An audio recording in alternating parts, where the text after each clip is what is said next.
জড়িত, আপনারা অতি শীঘ্রই তাদেরকে আইনের আওতায় আনবেন। বাংলাদেশের প্রত্যেক জেলার নারীরা এই দায়িত্ব বুঝে নিবে, আপনারা তাদের উপর দায়িত্ব ছেড়ে দেন।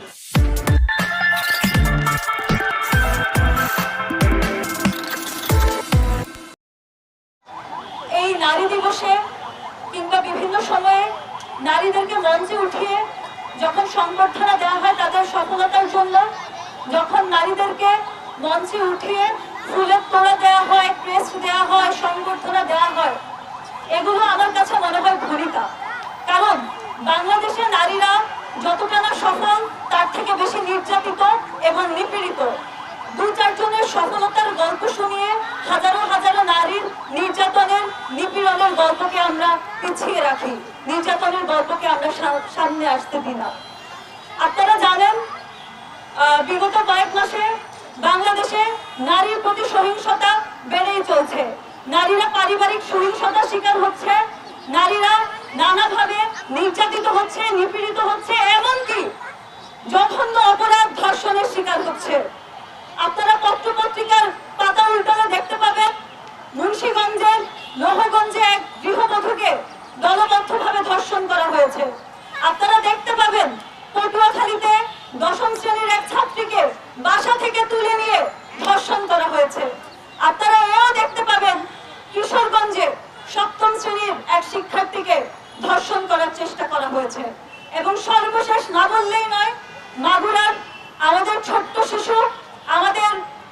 শিশুর প্রাণ, আমাদের আসিয়া, 7 বছরের আসিয়া, সেও বাংলাদেশের এই নরপিশাচের হাত থেকে রক্ষা পায়নি, তাকেও ধর্ষিত হতে হয়েছে এবং সে ঢাকা মেডিকেলে তার জীবন নিয়ে এখন আশঙ্কাজনক অবস্থাতে আছে। আমি একটা কথাই বলবো, জুলাই আগস্টে আপনারা দেখেছেন, আমরা দেখেছি, নারীদেরকে আপনারা অনুপ্রাণিত করেছেন, নারীদেরকে আপনারা সম্মুখ সারিতে আসার জন্য উদ্বুদ্ধ করেছেন, কিন্তু 5ই আগস্টের পরবর্তী সময়ে আমরা দেখতে পাচ্ছি আপনারা নারীদেরকে পিছিয়ে রাখছেন, নারীদের নিরাপত্তা আপনারা নিশ্চিত করতে পারছেন না। বাংলাদেশ নামক যে রাষ্ট্রে আমরা বসবাস করি, এই রাষ্ট্রকে একটা অথর্ব রাষ্ট্রে পরিণত করেছে এদেশের আইন প্রশাসন, আইন শৃঙ্খলা বাহিনী, এদেশের স্বরাষ্ট্র উপদেষ্টা।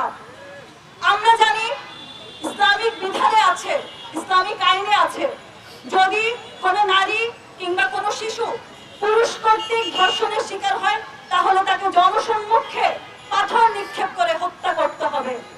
আমরা জানি বাংলাদেশ শিশু ও নারী নির্যাতন দমন আইন 2000 সালে যেটা প্রণীত হয়েছে, সেখানে ধারা 9 উল্লেখ করা হয়েছে, যদি কোনো নারী কিংবা শিশু ধর্ষণের শিকার হয় তাহলে তার ধর্ষণকারীকে যাবজ্জীবন কারাদণ্ড দিতে হবে অথবা মৃত্যুদণ্ড দিতে হবে। কিন্তু এই রাষ্ট্রের কাছে আমার প্রশ্ন, এই স্বরাষ্ট্র উপদেষ্টার কাছে আমার প্রশ্ন, রাষ্ট্রের আইন শৃঙ্খলা বাহিনী যারা রয়েছে তাদের কাছে আমার প্রশ্ন, আপনারা কয়জন ধর্ষণকারীকে গ্রেফতার করেছেন?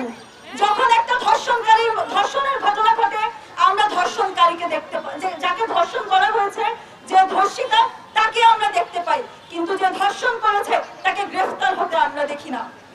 আমি স্পষ্ট করে বলে দিতে চাই, আমি বাংলাদেশ গণতান্ত্রিক ছাত্র সংসদের কেন্দ্রীয় সংগঠক হিসেবে আছি, আমি স্পষ্ট করে বলে দিতে চাই, দেশের স্বরাষ্ট্র উপদেষ্টাকে বলে দিতে চাই এবং আইন শৃঙ্খলা বাহিনীতে যারা রয়েছে তাদেরকে বলে দিতে চাই, আপনারা অতি দ্রুত যারা নারীদেরকে নির্যাতন নিপীড়নের সাথে জড়িত, যারা ধর্ষণের সাথে জড়িত, গত ফেব্রুয়ারি মাসে বাংলাদেশে অনেকগুলো ধর্ষণের ঘটনা ঘটে গেছে, যারা এসবের সাথে জড়িত আপনারা অতি শীঘ্রই তাদেরকে আইনের আওতায় আনবেন এবং তাদের সর্বোচ্চ শাস্তি নিশ্চিত করবেন। যদি আপনারা সেটা না পারেন তাহলে বাংলাদেশের নারীরা, বাংলাদেশের প্রত্যেক জেলার নারীরা এই দায়িত্ব বুঝে নিবে, আপনারা তাদের উপর দায়িত্ব ছেড়ে দেন।